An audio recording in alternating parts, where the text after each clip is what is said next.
거룩한 전쟁. 그렇다면 하나님께서 이끄시는 거룩한 전쟁의 특징은 무엇일까요? 첫째, 이스라엘 백성이 대리인으로 하나님의 의로운 심판을 대신 집행했습니다.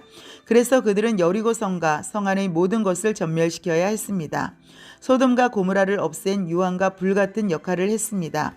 하나님은 오래전에 아브라함에게 땅을 주겠다는 약속이 왜 늦게 이루어지는지, 왜 애굽에서 400년간 노예로 산 후에야 성취될 수밖에 없는지를 설명하신 적이 있습니다. 내 자손은 4대 만에 이 땅으로 돌아오리니 이는 아모리 족속의 제약이 아직 가득 차지 아니함이니라. 창세기 15장 16절 말씀. 가나안 족속이 이스라엘 백성에게 멸망당하는 근본 이유는 그들 죄가 가득해서 하나님의 심판이 임하기 때문입니다. 이와 마찬가지로 오늘날 속히 복음을 전해야 하는 이유도 모든 민족을 향한 하나님의 심판의 날이 다가오고 있기 때문입니다. 여호수아가 분 나팔을 천사들이 불고 하늘에서 들리는 그 소리와 함께 심판이 임할 것입니다.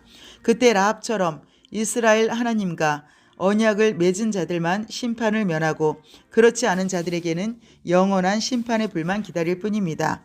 여리고 함락은 가득 찬 죄악에 쏟아지는 하나님의 진노를 여실히 보여주는 끔찍한 경고입니다. 거룩한 전쟁의 두 번째 특징은 전리품을 모두 하나님께 바쳐야 한다는 것입니다. 전쟁에서 얻은 모든 것을 하나님께 속한 물건으로 여겨야 했습니다. 하나님께서 하나님의 전쟁에서 이기셨으므로 하나님이 전리품을 취하시는 것은 당연한 일입니다. 거룩한 전쟁은 협업이 아닙니다. 여호와께서는 그분이 맡은 바를 감당하시고 그 백성은 자기 몫을 감당하는 그런 종류의 전쟁이 아닙니다. 그래서 전리품은 절대 나누어 가질 수 없었습니다. 그런데 이스라엘 백성은 이를 어기고 온전히 바친 물건으로 말미암아 범죄합니다. 비록 아간 한 명이 물건을 취했지만 하나님의 진노는 아간으로 인해 이스라엘 전체로 향합니다. 그 때문에 여호수아는 자기 옷을 찢고 언약궤 앞에 엎드려 하나님께 도와달라고 부르짖습니다. 그러자 하나님은 이스라엘이 지은 죄로 인해 그들과 함께할 수 없다면서 하나님께 바쳐야 할 물건을 훔친 죄를 제거하지 않으면 더 이상 그들이 승리하지 못할 것이라고 말씀합니다. 구약 성경에서 거룩함과 정결함을 훼손하는 죄악은 핵 폐기물만큼이나 강력한 전파력을 가집니다. 결국 아간과 그 가족은 언약 공동체에서 쫓겨나 죽임을 당하고 백성 가운데 있던 죄를 온전히 해결한 다음에 비로소 여호수아와 이스라엘 백성은 다시 정복에 나설 수 있게 됩니다.